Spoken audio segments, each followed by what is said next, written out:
mati sahampati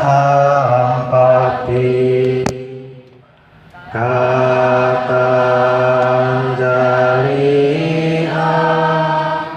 biwara ayacata santi dasata paraja kajatika desitu damang alukang imang pajang.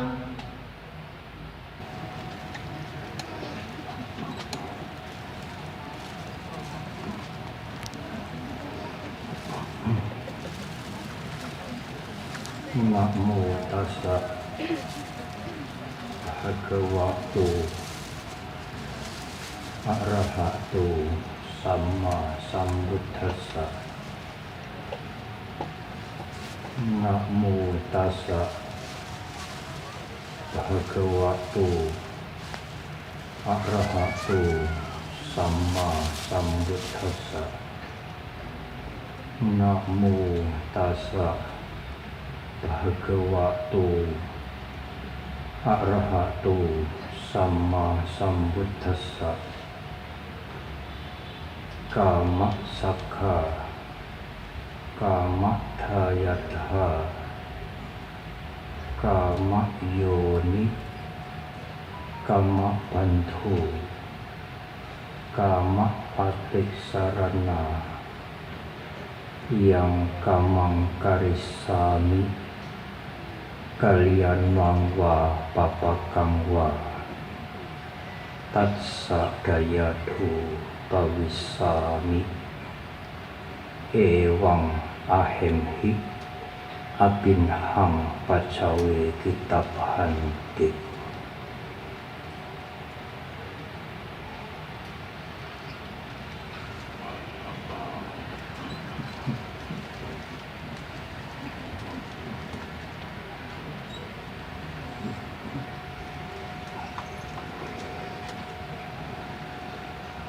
Sangha yang saya hormati,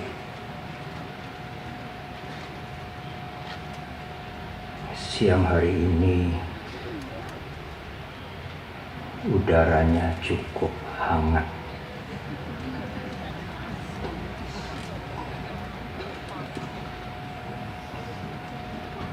Seperti hangatnya persaudaraan kita,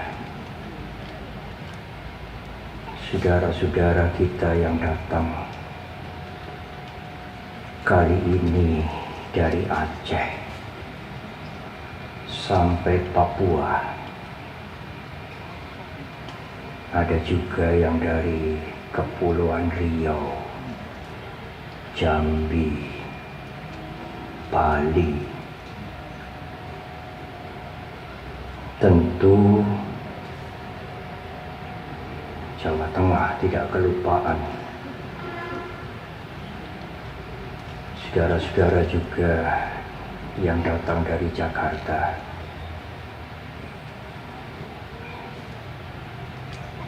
Yang semuanya hadir dengan ketulusan hati untuk mempersembahkan jubah untuk sangha sekali dalam 1 tahun.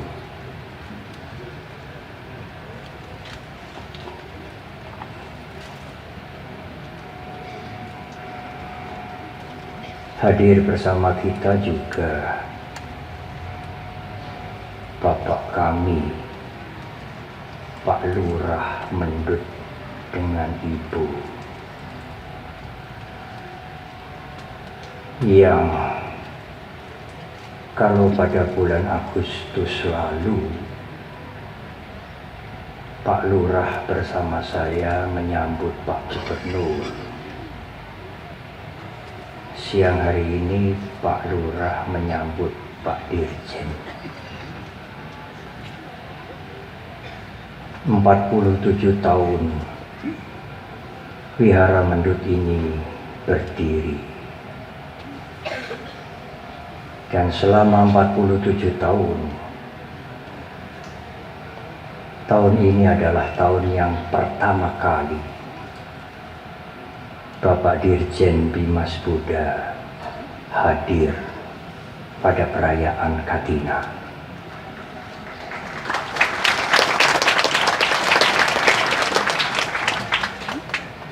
Mungkin itulah yang membuat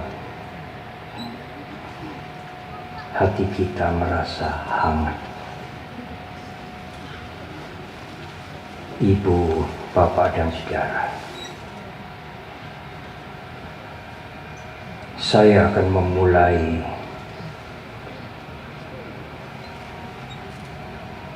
uraian Dhamma pada perayaan Katina ini secukupnya. Izinkan saya memulai dengan cerita Tempo dulu. Tetapi ada sedikit catatan. Meskipun ibu bapak duduk di tenda di halaman candi, di halaman Wihara Mendut, tetapi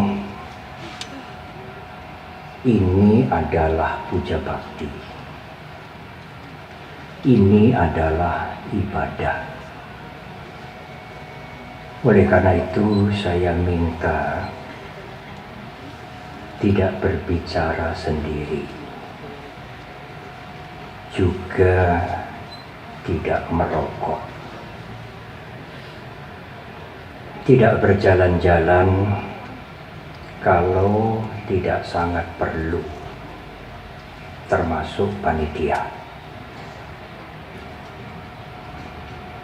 Sekarang tiba saatnya untuk mengagungkan Guru Agung kita, Buddha Gautama, mendengarkan Dhamma, dan sebentar lagi ibu bapak akan mempersembahkan jubah Katina kepada Sangha. Kurang lebih 50 tahun yang lalu, pada waktu saya masih menjadi mahasiswa di Jogja, saya sering menjadi kapia, membantu Bante Subhato yang nama awalnya adalah Bapak Mukhtar Rasid dari Padang, dan beliau sudah meninggal dunia.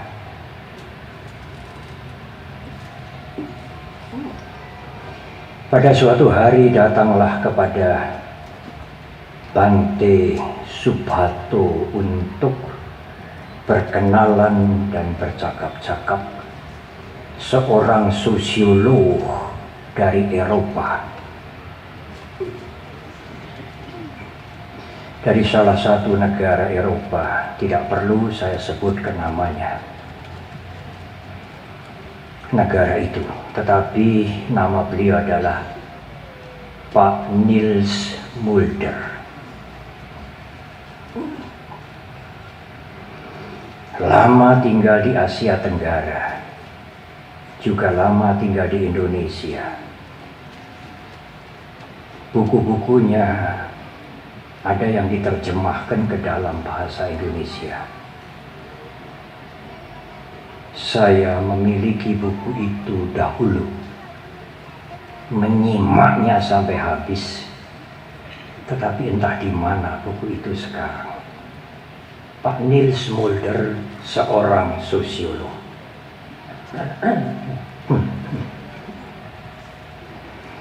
Apakah yang menarik, Ibu, Bapak, dan Saudara?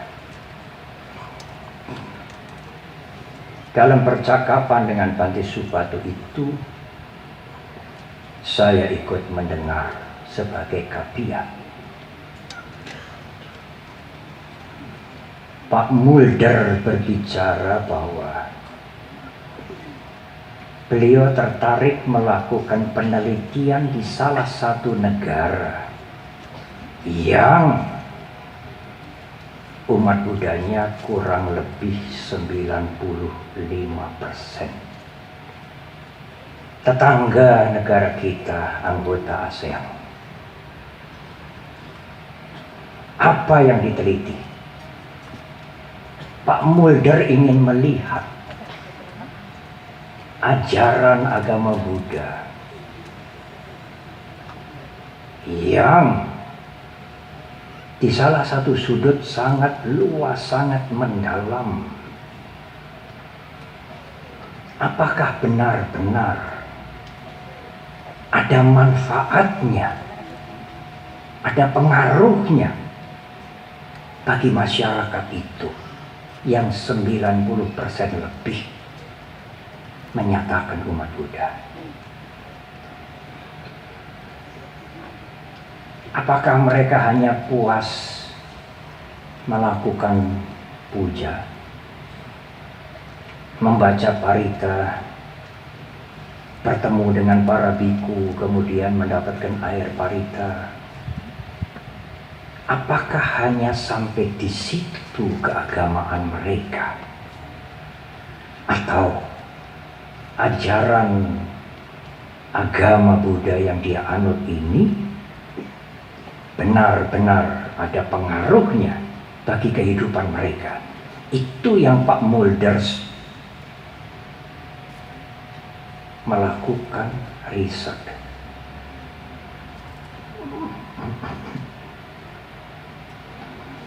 Pembicaraan itu menarik. Apalagi saya pernah membaca terjemahan karya beliau. Tetapi apa kesimpulannya? Tentu di tempat ini saya tidak menguraikan seperti seorang dosen. Saudara, yang paling penting tentu saudara, kesimpulannya apa, Bante?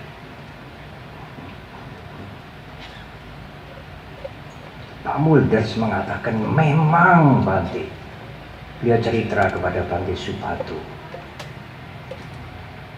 kalau saya bertemu dengan banyak orang di negara itu, sampai ke daerah-daerah, ke pelosok-pelosok, di desa-desa yang rumahnya sederhana sekali, ya mereka bisa parita, mereka bisa puja bakti, tetapi apakah mereka mengerti Dhamma, mengerti ajaran? Saya datangi banyak orang, saya bertemu dengan banyak lapisan. Saya simak jawaban mereka. Pak Mulders mengatakan, ya Bante, ajaran yang dalam-dalam itu mereka tidak tahu. Abhidhamma Paticca Samuppada tidak tahu.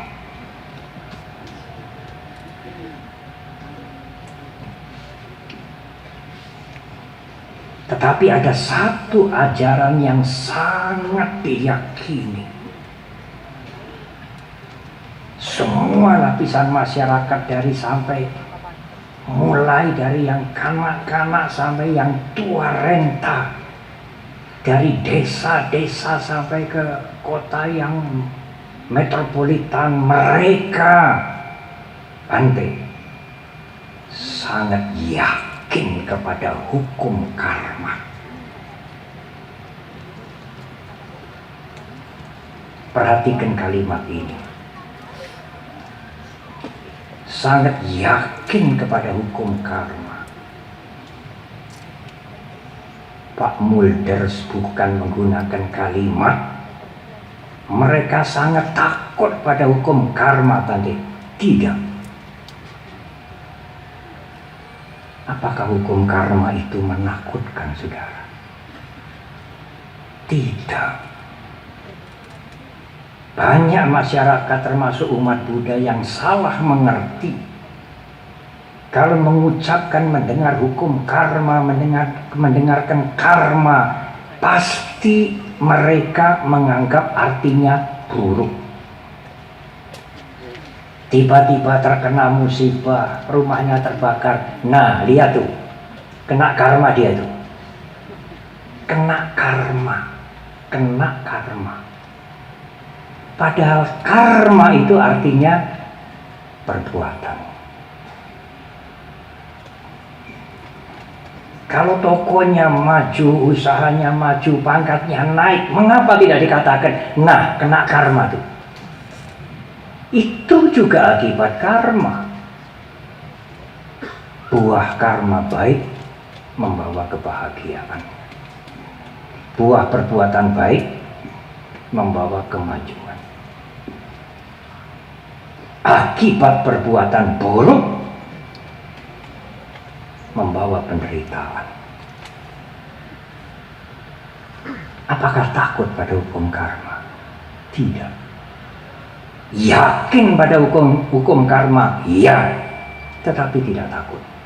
Apanya yang ditakuti kalau kita tidak berbuat jahat? Yang takut kalau sampai kita berbuat jahat, bukan takut pada hukum karma.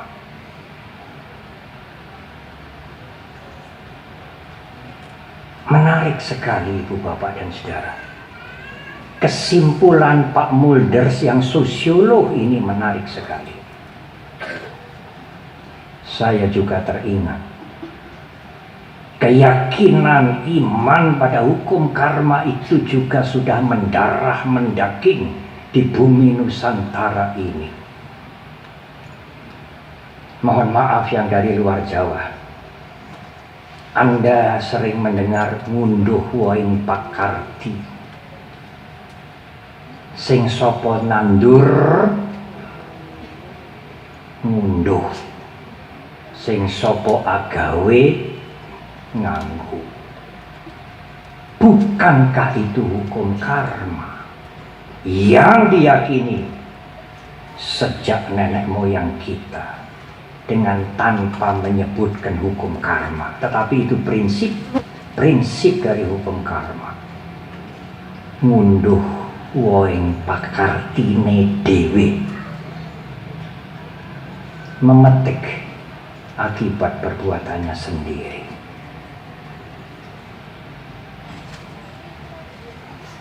Ibu, Bapak, dan Saudara, ada 5 manfaat. Paling tidak, karena manfaatnya banyak, dari meyakini hukum karma, dari mengimani hukum karma.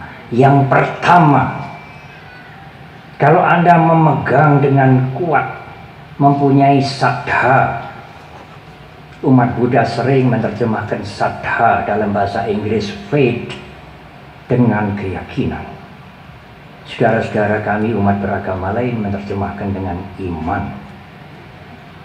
Kalau Anda mempunyai faith, mempunyai saddha yang kuat terhadap hukum karma, maka Anda akan bertanggung jawab atas kehidupan Anda sendiri. Karena hidup kita ini bukan untung-untungan.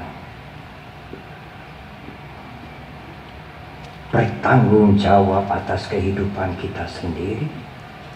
Karena kehidupan kita ini adalah akumulasi dari semua perbuatan kita.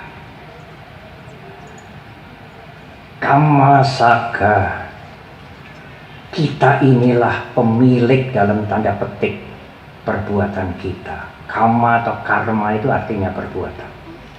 Bukan kutukan, bukan musibah, bukan nasib jelek. Karma itu artinya perbuatan. Bisa baik, bisa buruk.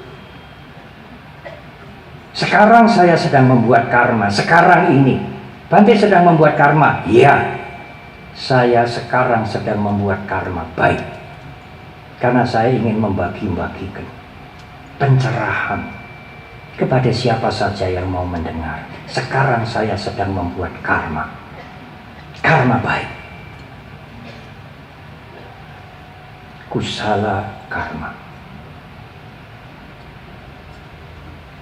Kama saga, kita itulah pemilik karma kita sendiri, perbuatan kita sendiri. Kama dayada, kita ini menerima warisan dari perbuatan kita sendiri. Yang mewariskan juga kita sendiri.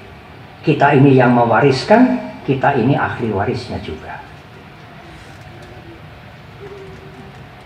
Kama yoni, kita dilahirkan karena karma kita, perbuatan kita sendiri. Kama bandu, kita bersahabat, berhubungan dengan akibat-akibat perbuatan kita sendiri. Kama pati sarana, kita ini bergantung pada siapa, Bante? Pada akibat perbuatan kita sendiri. Kama saka, kama dayada, kama yoni, kama bandu, kama pati sarana. Yang kamang karisanti, apapun karma yang akan saudara lakukan, kalyanang wa papakang wa kalyanang, yang bagus-bagus, papa yang buruk-buruk, tatsa dayado bawisami atau bawisanti, kita sendiri yang akan mewarisinya.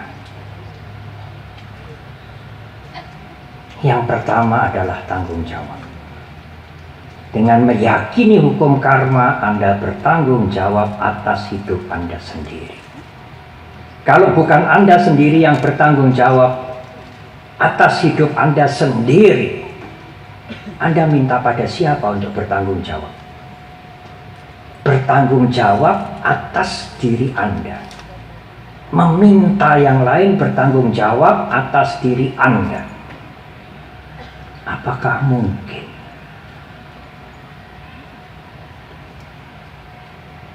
Kalau Anda tidak menanam, bagaimana memetik? Membeli, Bante. Iya, kalau Anda tidak punya uang, Anda membeli dengan apa?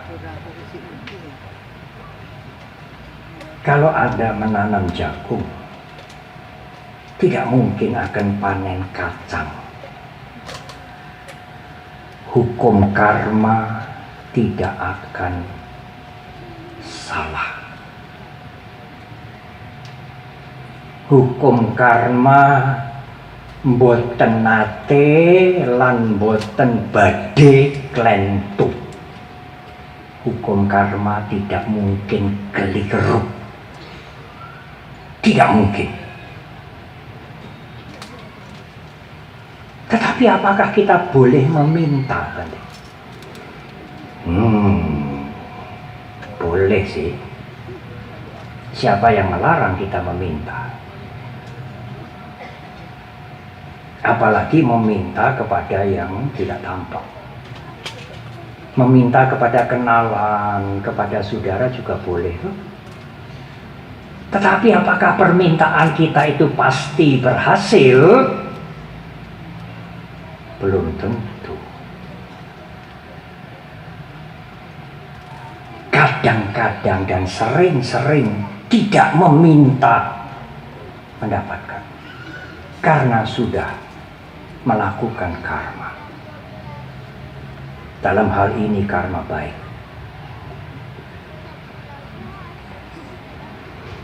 Wihara ini punya saudara.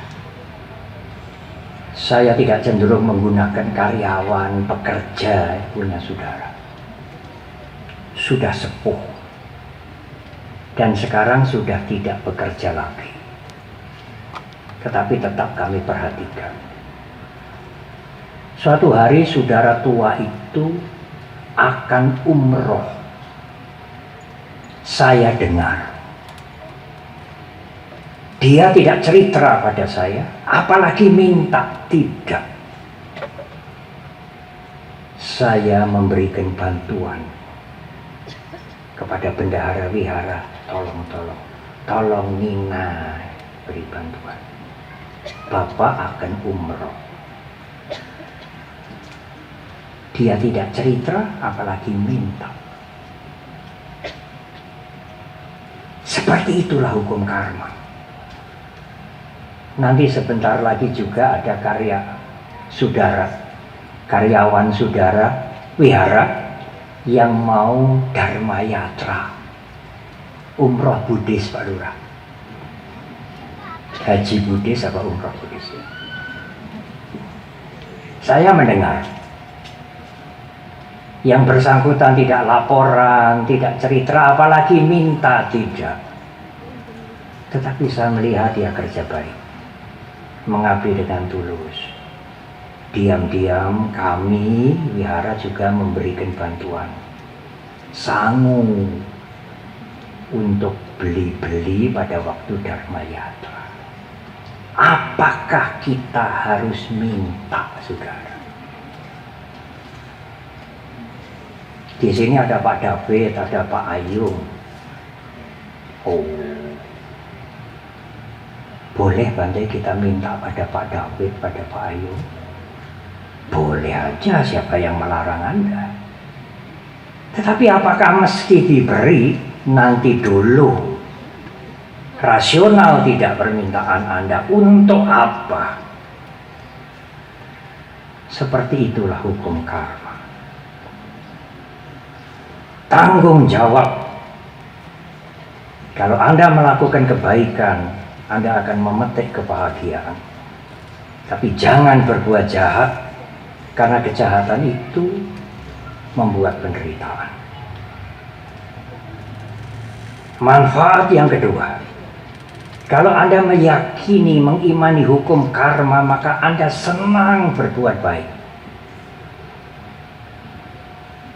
Di dalam kitab suci sering dijelaskan oleh guru agung kita, Buddha Gautama, memberikan makan kepada burung, kepada ikan, kepada kucing, kepada anjing, meskipun sedikit, itu adalah kebaikan, bukan sia-sia.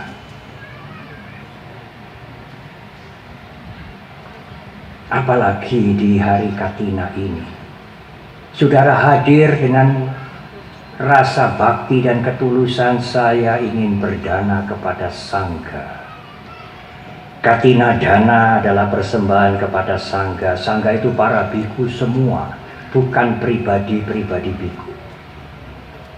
Biku yang hadir sekarang maupun yang tidak hadir sekarang.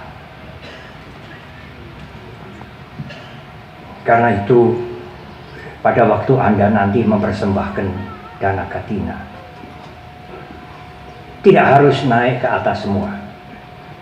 Di depan ada 4 biku yang mau menerima, yang akan menerima dana Katina. Di pintu Dhammasala ada 2 biku yang akan menerima dana Katina. Anda yang duduk di dekat pohon Bodhi di tenda sebelah sana, saya persilahkan, kami persilahkan berdana, menyerahkan dana, mempersembahkan dana kepada biku yang duduk di depan pintu Dhammasala belakang. Tidak semua ke depan. Siapapun Bante yang menerima, tujuannya sama. Semuanya itu untuk Sangha.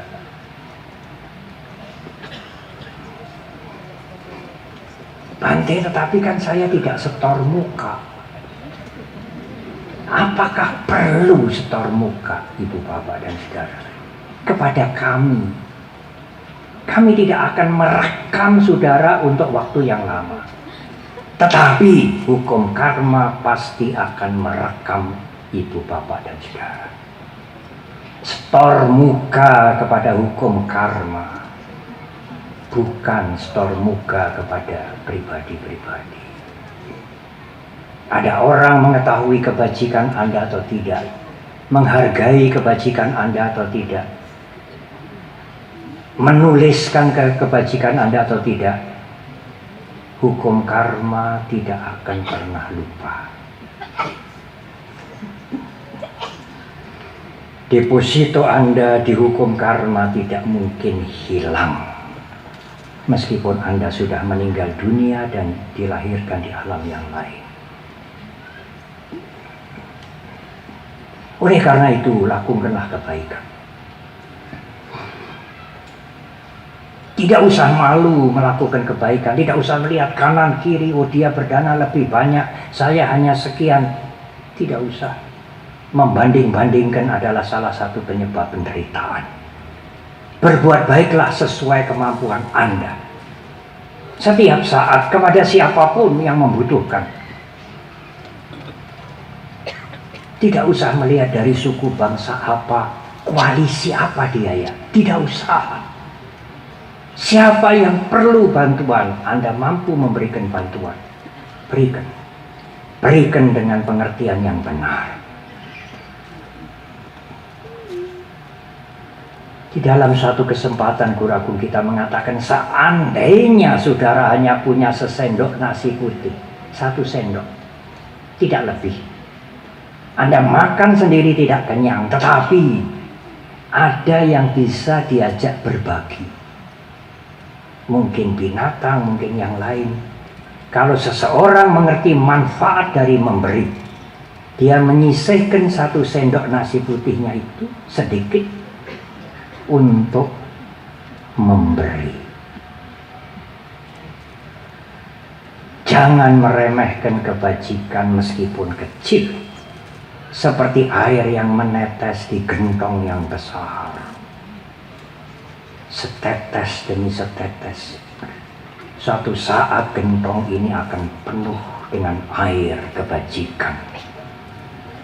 Tetapi kalau Anda melakukan keburukan meskipun kecil, lama-lama gentong pikiran ini akan penuh dengan kejahatan. Dan kalau gentong pikiran penuh dengan kejahatan, mudah melakukan kejahatan. Manfaat yang ketiga, takut. Bukan takut hukum karma, takut berbuat jahat.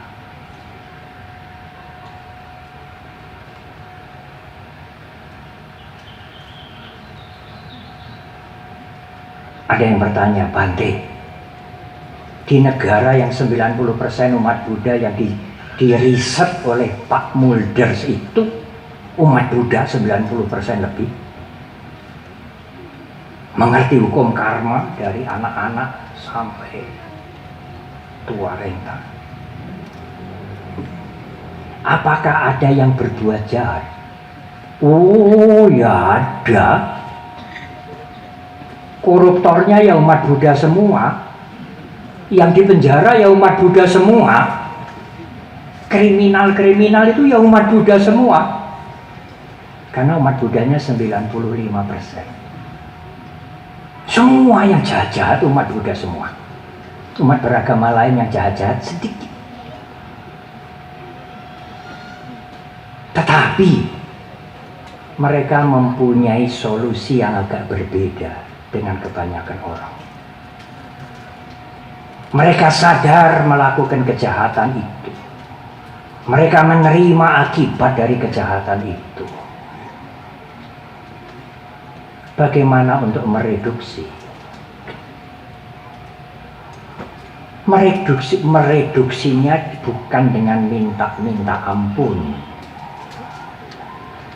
Mereduksinya nanti kalau ada kesempatan aku akan berbuat baik untuk mereduksi perbuatan-perbuatanku yang buruk.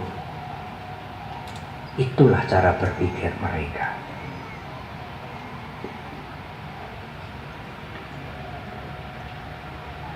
Ibu, bapak, dan saudara, manfaat yang keempat, meyakini, mengimani hukum karma.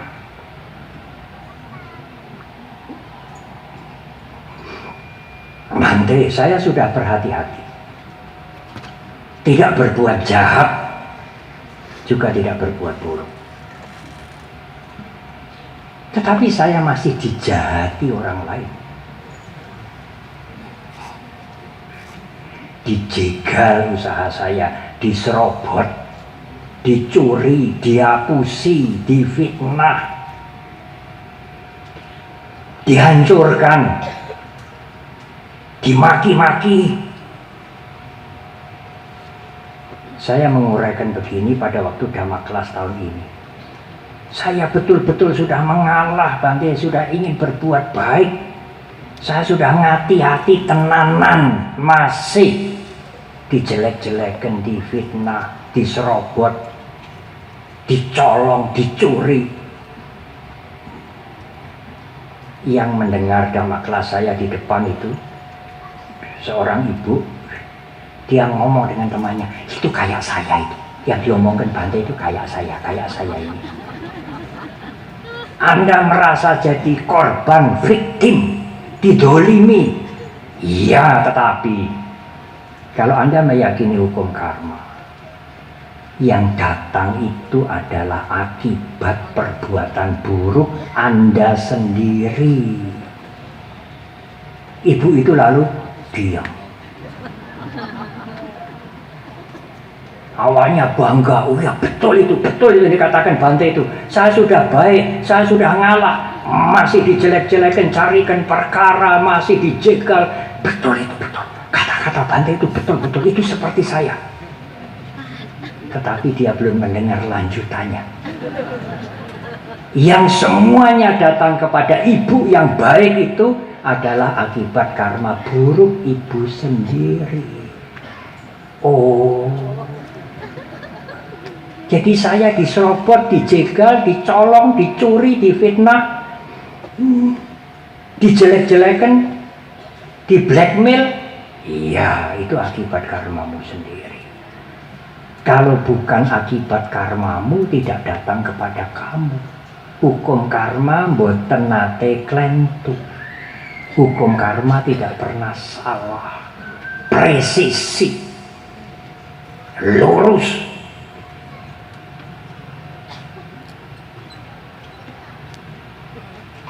Jadi apa Ibu Bapak dan Saudara? Keyakinan pada hukum karma itu mereduksi dendam. Dendam saudara lalu turun.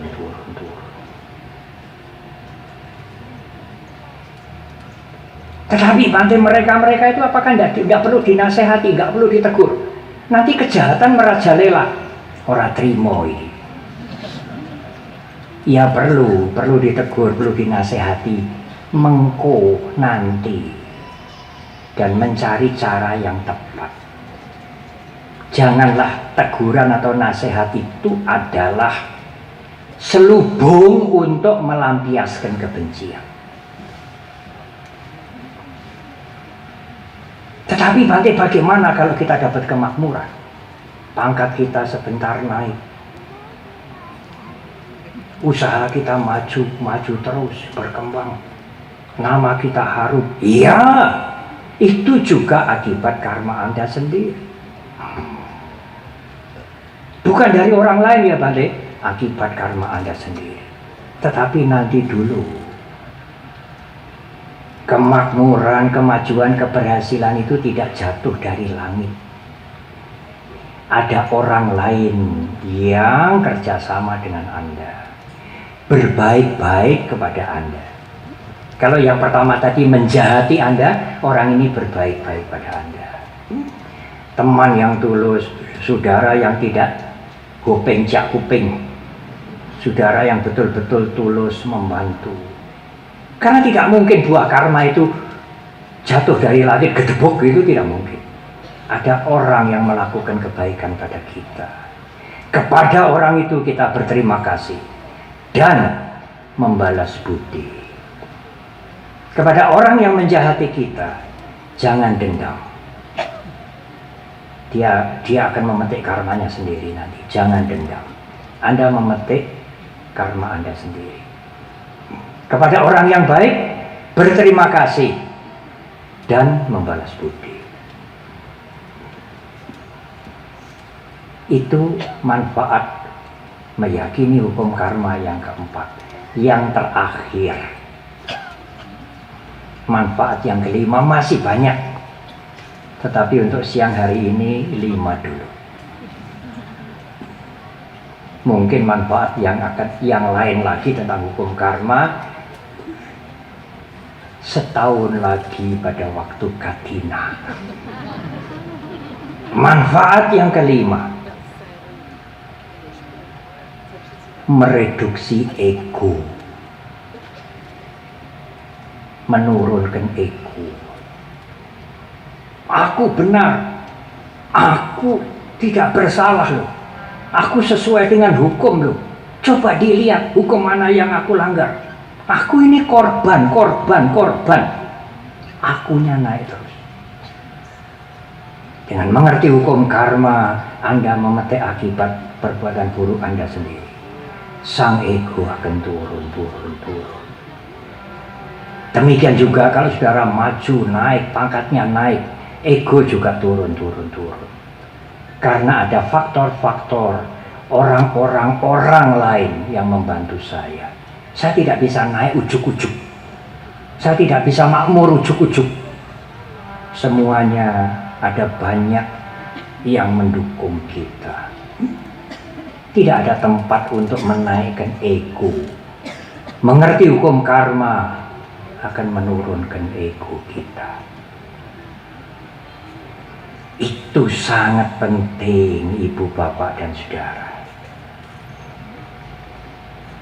Saya ingin menyuplik sedikit saja. Suatu saat pada waktu kita bertemu dengan tokoh-tokoh lintas agama, termasuk beberapa dari Bali. Pada waktu peristiwa ada bom di Legian Kute, pada umumnya yang orang Bali pun menuding, membenci mereka yang meledakkan bom itu. Tetapi sebagian, meskipun tidak semua, sebagian besar orang Bali berpikir berbeda. Kami ini kurang berbuat baik, Bang Devi. Karma buruk berbuah. Ada bom meledak sampai 2 kali. Turis-turis tidak mau datang. Alangkah bagusnya cara berpikir seperti itu. Peristiwa yang besar sekali, membawa korban besar, membawa dampak kerugian besar. Dia tidak menyalahkan yang lain. Andai kata dalam hati kecilnya menyalahkan orang lain, dia memotong itu, menahan itu, tidak sampai keluar. Kami kurang berbuat baik. Orang Bali harus introspeksi. Karma buruknya sedang berbuah. Apakah tidak bagus, saudara? Tetapi ibu, bapak, dan saudara, yang penting adalah stop kejahatan. Haruslah berhenti berbuat jahat, karena itu membawa penderitaan. Banyaklah berbuat baik, karena untuk mencapai pencerahan, mencapai kebebasan nibbana juga perlu berbuat baik. Ada 2 hal menurut Guru Agung Buddha Gautama: kepandaian dan kebaikan. Pinter dan baik. Kalau Anda hanya punya kepandaian, hanya pinter tok, kebaikannya sedikit. Anda tidak dipuji oleh masyarakat. Ini hukum alam, bukan hukum agama. Tapi kalau Anda orang baik, meskipun orang pinter, orang itu baik ning rada bodoh. Orang baik ini dipuji 1 kali. Tapi kalau dia baik dan pinter, dipuji 2 kali lipat. Kalau pinter tok, Bante, enggak dipuji. Masyarakat enggak memuji orang pinter tok. Tapi kalau baik tok, masyarakat memuji dia orang baik. Kalau baik dan pinter, dipuji 2 kali lipat. Aneh ini. 2 hal. Kalau ini dipunyai, nggak dipuji. Kalau ini dipunyai, dipuji. Kalau ini dipunyai, dipuji dua-dua. Berbuatlah baik. Karena itu sangat-sangat penting. Sekecil apapun. Untuk persiapan Katina ini banyak yang membantu wihara. Atur karpet, menyapu, segala macam, semua adalah kebaikan. Ada nilainya. Kalau mereka mengerti begitu, mereka bekerja dengan tulus. Bukan karena terpaksa mengabdi ke wihara. Nanti nek dipersani Bante Panya nanti seneni. Kalau nanti dilihat Bante Panya galak sekali. Marah-marah terus, emosi. Karena itu harus kerja baik-baik. Tidak. Kalau Anda mengerti manfaat berbuat baik, Anda akan bekerja dengan ketulusan hati. Karena kebaikan itu mempunyai nilai. Nilai kebaikan adalah kebaikan. Ibu, bapak, dan saudara, selain apa yang saya uraikan, selain perlunya berbuat baik, Anda kalau melakukan kebaikan, meskipun tidak bisa khotbah, tidak menjadi pemenang STG khotbah. Pak Dirjen baru punya gawe besar, seperti NTG Buddhis, pesertanya 1.500. Khotbah bahasa Indonesia, khotbah bahasa Inggris, khotbah bahasa Mandarin. Kalah saya tidak bisa khotbah bahasa Mandarin. Kalau mau ikut mendaftar Pak Dirjen ya, saya ikut lomba khotbah bahasa Indonesia saja. Khotbah bahasa Mandarin mboten saged. Apa yang kita lakukan meskipun Anda tidak bisa cerita, itu adalah pendidikan bagi anak-anak Anda. Sebagai penutup, saya akan cerita nyata kira-kira 2 minggu atau 3 minggu yang lalu. Saya menjadi teringat pada waktu tadi malam ketemu Pak Budi Setiawan. Bante matur nuwun, Bu Eni sudah diterima. Bu Eni sinten Pak Budi? Putri ini pun Pak Budiarjo. Pak Budiarjo itu mantan Menteri Penerangan.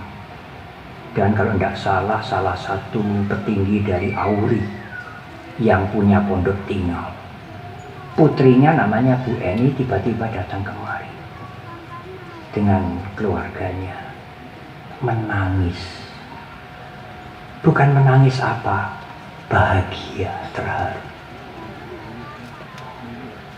Beliau cerita waktu Pak Budiarjo, Bapak, menjadi duta besar di Kamboja. Saya itu sering diajak Bapak, karena Bapak itu sering diajak Raja Sihanouk bawa rantang ke wihara tetangganya kedutaan Indonesia. Karena di wihara itu tantenya Raja Sihanouk menjadi Atasilani. Raja datang bawa rantang. Ya Pak Bud ikut Bante, saya diajak. Raja yang glesor di bawah begini, ngelayani makan para biku karena ada Bante-Bante juga. Dan bertemu dengan bibinya, bawa makanan.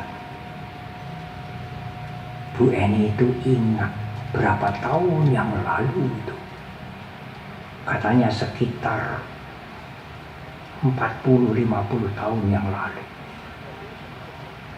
Sehingga sering-sering Bu Eni ini, beliau tinggal di Jakarta, kalau datang ke pondok tinggal, kirim rantang kepada para biku di Mendut. Dan beliau tahu sebelum jam 11 siang. Bu Eni bukan umat Buddha. Tapi apa yang dilihat, yang dicontohkan oleh ayahnya 50 tahun yang lalu, menjadi pendidikan yang berharga bagi dia. Anda sekalian bisa melakukan pendidikan seperti itu dengan memberikan keteladanan. Ada satu kalimat, 2 kali contoh itu sangat kuat, lebih kuat dibandingkan dengan 10 kali nasihat. Kalau saya memberikan contoh 2 kali, semua akan berpikir, kalau mau berpikir, dan itu adalah nasihat yang sangat kuat. 2 kali contoh lebih kuat daripada 10 kali nasihat. Ibu, bapak dan saudara, kama saka, kama dayada, kama yoni, kama bandu, kama patisarana. Perbuatan kita adalah milik kita sendiri. Perbuatan kita adalah warisan bagi kita sendiri. Perbuatan kitalah yang melahirkan kita sekarang. Perbuatan kitalah sanak saudara kita sekarang. Perbuatan kitalah yang membuat kita bergantung kepadanya. Yang kamang karisanti kalianang wa papakang wa tatsak dayado bawisanti. Apapun karma yang kita akan lakukan, yang baik maupun buruk, kita akan mewarisinya, memilikinya. Kalimat ini ditutup dengan ewang ahem hi abinhang pacawe kitabang. Ini harus sering direnungkan. Karena keyakinan kita pada hukum karma itu bisa luntur. Kalau ada iming-iming yang besar, materi yang besar, kenikmatan yang besar, sora peduli hukum karma. Tidak persoalan hukum karma mau diperduli, nggak diperduli, dia jalan terus. Pada semua makhluk, mau ngakui hukum karma ada atau tidak ada, dia akan jalan terus. Api itu mesti panas, diakui atau tidak diakui, tidak peduli dia. Itulah hukum karma, dan itulah manfaat dari 5 hukum karma. Selamat berdana di bulan Katina. Semoga ibu bapak dan saudara memperoleh manfaat dan maju dalam kehidupan ini hingga akhirnya mencapai pencerahan sempurna atau kebebasan. Terima kasih.